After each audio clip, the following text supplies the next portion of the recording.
Hallelujah.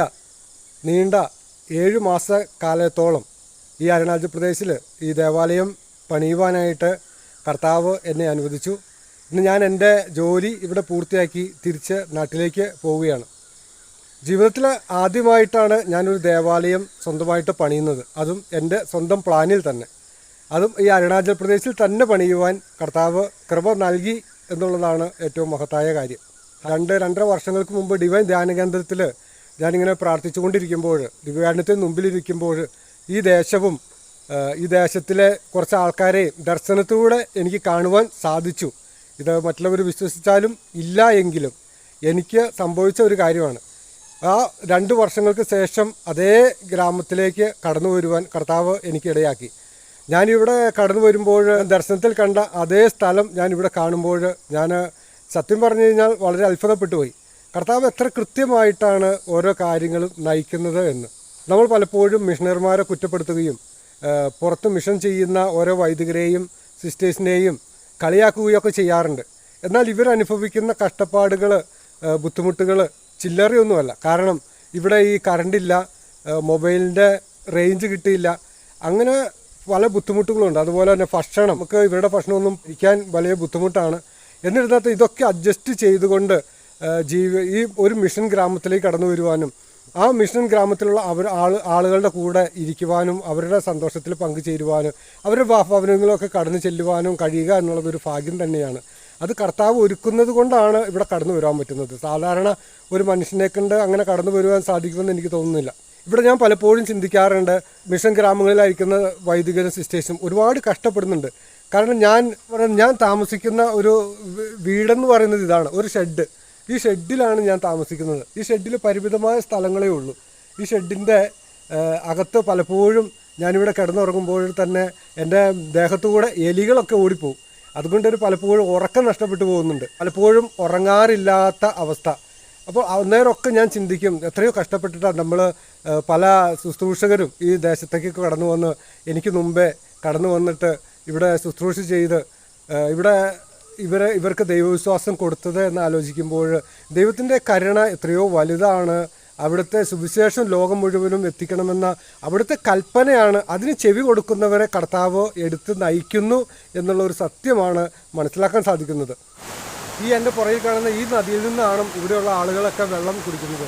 ഞാനിവിടെ ആദ്യം വരുമ്പോൾ ഈ നദിയിൽ നിന്നും ബക്കറ്റിൽ വെള്ളം കോരിക്കൊണ്ടുപോയി മുറിയിൽ വെച്ചിട്ടാണ് ഉപയോഗിച്ചിരുന്നത്. ഇവിടുന്ന് ഏകദേശം 300 മീറ്ററോളം ദൂരമുണ്ട്. ഇപ്പോൾ ഇവിടെ ഒരു പൈപ്പൊക്കെ ഇട്ട് തന്നിട്ടുണ്ട്. നമ്മൾ വിചാരിക്കും നദിയിലെ വെള്ളം ഇങ്ങനെ തന്നെയാണ് കുടിക്കുന്നത്. നമ്മുടെ നാട്ടിലൊക്കെ ശുദ്ധീകരിച്ച് ബ്ലീച്ചിങ് പൗഡറൊക്കെ ഇട്ടിട്ടാണ് നമ്മൾ കുടിക്കാറുള്ളത്. എന്നാൽ ഇവിടെ നിന്നും ഈ നദിയിലെ വെള്ളം ഇതുപോലെ തന്നെ കോരിക്കൊണ്ടുപോയി ഉപയോഗിക്കുകയാണ് പതിവ്. ഇന്ത്യയിലെ ഏറ്റവും നല്ല ശുദ്ധിയുള്ള വെള്ളമാണ് അരുണാചൽ പ്രദേശിലെ വെള്ളം എന്നാണ് ഇവിടുന്ന് എല്ലാവരും പറയുന്നത്. കാരണം അത്രയ്ക്ക് നല്ല വെള്ളമാണ്, ഒഴുക്കുള്ള വെള്ളമാണ്.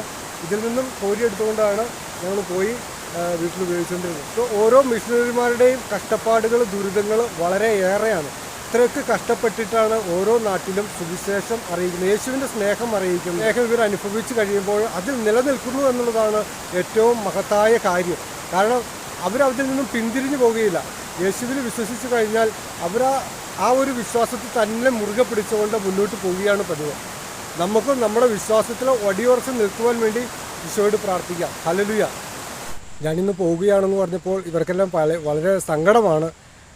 ഇതിൻ്റെ വെഞ്ചിരിപ്പ് കഴിഞ്ഞിട്ട് പോകാൻ എന്നോട് വളരെയേറെ നിർബന്ധിച്ചു. പക്ഷേ എന്നെ ഏൽപ്പിച്ചിരുന്ന ഉത്തരവാദിത്തം കഴിഞ്ഞപ്പോൾ ഞാൻ പോകണമെന്നാണ് എൻ്റെ തീരുമാനം. എൻ്റെ അല്ല, കർത്താവിൻ്റെ തീരുമാനം അങ്ങനെ.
Все.